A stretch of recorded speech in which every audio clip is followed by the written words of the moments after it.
Welcome to the Deep Dive, your shortcut to being well-informed. Today, we're taking a deep dive into something really key in finance, audit opinions. You know, that sort of independent stamp of approval auditors give, or sometimes, maybe don't give. And that's the question, right? What happens when an auditor just can't give that clean bill of health? That's exactly what we're tackling. We'll be unpacking the differences between a qualified opinion and an adverse opinion, really focusing on why they happen and, maybe more importantly, what it all means for the financial statements you're trying to understand. We'll look at those critical distinctions, the ones that tell you if an issue is just a problem or if it's the kiss of death for the financials.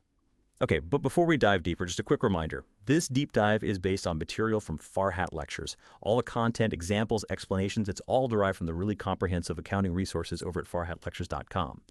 So whether you're an accounting student, maybe studying for the CPA, or already a professional, definitely visit the website. They've got extra practice questions, video lectures, tons of support to help reinforce what we talk about today. And yeah, special thanks to Professor Farhat for providing this valuable material. Okay, so if we want to know what's not clean, maybe we should quickly recap what is clean first.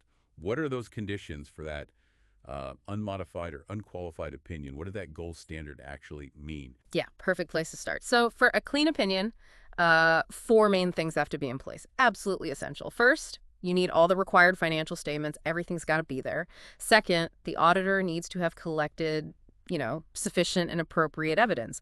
They followed GA, generally accepted auditing standards, did their homework, basically. Right, GAS. Okay. Third, the statements themselves. They have to present things fairly, according to GAAP, generally accepted accounting principles, or maybe IFRS, depending. GAAP or IFRS. Okay, makes sense. And fourth, there shouldn't be any weird circumstances needing, like an emphasis of matter paragraphs or other modifications. Yeah. You might still see an explanatory note sometimes with a clean opinion, but those first four are really the foundation, the bedrock for saying all clear. Okay, got it. Four pillars for clean opinions. So then what are the main reasons an auditor can't give that clean stamp?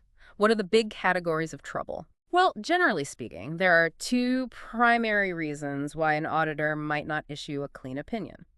Two big buckets, you could say. The first is what we call a GAAP reason. This is when the financial statements themselves are materially misstated. They just haven't been prepared correctly according to GAAP. Okay, GAAP issues. Exactly. And that's our focus today. That's what we're really digging into. The second reason is a GAS reason. This is more about the audit process itself. Maybe the auditor couldn't get enough evidence, like a scope limitation, or maybe they weren't independent. So that's different. Not about the numbers themselves, but the audit itself. Precisely. And that kind of situation, which might lead to a disclaimer of opinion, that's a JAX issue, not GAAP. We'll probably tackle that in a future deep dive. Gotcha. So today it's all about GAAP misstatements. All right, focusing just on those GAAP problems then. Can you give us some real-world examples? What kind of things make an auditor stop and say, uh-oh, this doesn't look right? Sure. When we talk GAAP misstatements, we mean things that are material big enough to matter to someone reading the statements and where the auditor basically disagrees with how the company accounted for something. And the company won't fix it. Right, the company hasn't corrected it. So examples. Maybe a company changes its accounting methods inconsistently, like switching from FIFO to LIFO for inventory without a good reason the auditor agrees with. Okay. What else? Or maybe not enough disclosure. They mention something important, but don't give enough detail for, say, an investor to really get it. Insufficient disclosure. Hiding the ball a bit. Could be. Or it might be a clear departure from GAAP, like, I don't know, recognizing revenue way too early. Or just misapplying GAAP, maybe treating a loan like it's equity on the balance sheet. That's a misapplication. And estimates. You mentioned estimates. Yeah, unreasonable estimates are a big one. Right. Like management sets the allowance for bad debts super low just to make profits look better. The auditor might see that as unreasonable. So in all these cases, remember, the issue is material, the auditor disagrees, and the company hasn't fixed it. When that happens, the auditor's left holding the bag, basically, with two main opinion choices: qualified or adverse. Okay, so material GAAP issues lead to one of these two outcomes.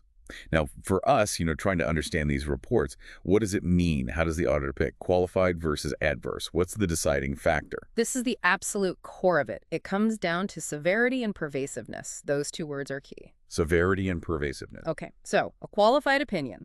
That happens when the GAAP issue is material, yes, but it's not considered severe or pervasive. Meaning, What does not severe or pervasive actually look like? It means that the problem is kind of limited. It's confined to a specific part of the financials. It doesn't, taint everything. It doesn't affect a huge chunk of the statements. And crucially, it doesn't fundamentally mess up your overall understanding of the company's financial picture. Okay, so it's a problem, but maybe a contained problem. Exactly. Like, think of a car. Maybe the radio doesn't work. That's a problem. It's material if you love music. But the engine, brakes, steering, the core functions are fine. You can still understand the car's basic health. All right, I get the qualified one, Oh. but then the adverse opinion sounds much worse. Oh, it is. An adverse opinion means the material gap issue is severe and pervasive. And severe and pervasive means? It means the problem isn't isolated, it's widespread.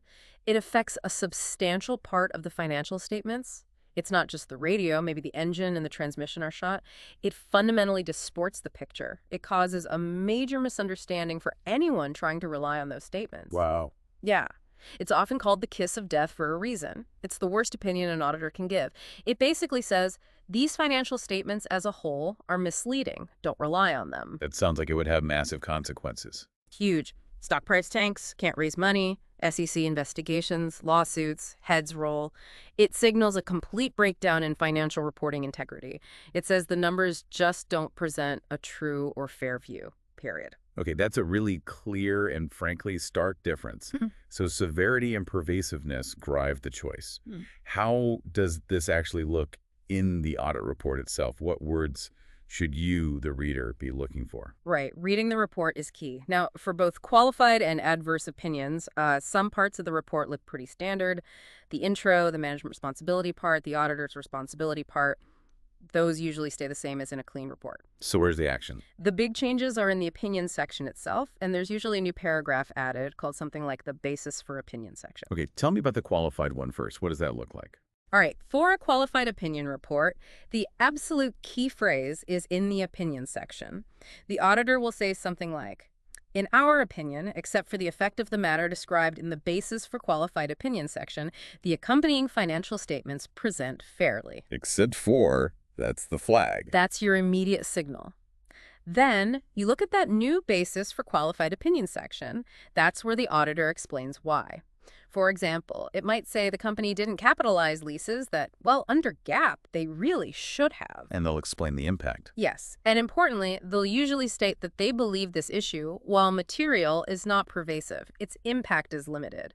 They might even show the numbers like what assets or liabilities or income would have been if they'd followed GAAP correctly. Okay. And one more crucial bit. The auditor will typically state they did get enough evidence. This confirms it's a GAAP problem with the company's accounting, not a JAP problem where the auditor couldn't do their job. Got it. So except for means qualified, and the basis section explains the limited issue. Now, the adverse report, what does that sound like? The adverse report is, well, it's blunt. The opinion section doesn't hedge. It says something like, in our opinion, because of the significance of the matter discussed in the basis for adverse opinion section, the accompanying financial statements do not present fairly. Do not present fairly. Wow. No mincing words there. None at all. It's definitive. That's the ultimate red flag for a user. Then, the basis for adverse opinion section explains why the issue is so bad, why it's severe and pervasive. It could even be the same type of issue as in a qualified opinion, maybe that lease accounting problem again, but its magnitude, or how it affects so many parts of the financials just fundamentally undermines the whole thing. So the type of problem might be similar, but the impact is way bigger. Exactly. The scale and scope push it over the edge to adverse. And again, just like with the qualified, the auditor will usually confirm they did get enough evidence.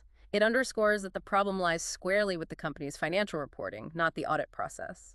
It definitely sounds like companies would bend over backwards to avoid either of these, but especially that adverse one.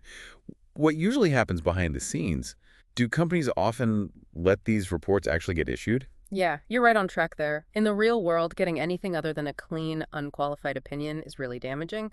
It impacts reputation, borrowing costs, stock price, everything. So they fix it. Mostly, yes. Auditors communicate problems throughout the audit. It's not usually a surprise at the end. If they find a material gap issue, they'll discuss it with management and the audit committee. And usually, management is strongly motivated to make the necessary corrections before the final statements go out. So actually seeing a published, qualified, or adverse opinion is relatively rare. It is, especially for larger, established public companies. They almost always find a way to adjust the accounting to satisfy the auditor and get that clean opinion. It's just too costly not to. I remember a case with a mid-sized manufacturer. They had this really aggressive warranty reserve calculation, way too low, the auditor thought, materially understated liabilities. Uh-huh. The auditor indicated a qualified opinion was likely. After some, let's say, intense discussions, the company agreed to adjust the reserve upwards before the report was issued. They avoided the qualified opinion. That's typically how it goes. Okay, so pulling this all together, Mhm. what does this mean for you as someone looking at financial reports? It sounds like really understanding these distinctions, qualified versus adverse, helps you read between the lines. That except for is a serious flag, but do not present fairly, is, well, a siren. It's about getting past the surface numbers and understanding the real health and reliability of a company's financial reporting. Exactly. And if you think bigger picture, that difference between qualified and adverse really highlights the auditor's judgment, doesn't it? It's not just about finding an error. It's about assessing how deep that error goes. How pervasive is it? How much does it undermine the whole story the numbers are trying to tell? Yeah, that's a good point. The judgment call is huge. It is, and that leads to a question for you, the listener. Knowing this now, how might understanding these different audit opinions change how you look at, say, an investment, or maybe even a potential business partner? Does it make you scrutinize that auditor's report a bit more closely? Definitely food for thought. And to help you deepen your understanding of these critical concepts, remember farhatlectures.com. They have tons of resources, multiple choice, true-false questions, videos specifically on audit opinions and related topics. Really good for reinforcing what we've discussed today. All right, that wraps up another deep dive. Thanks for joining us. Until next time, keep digging for those crucial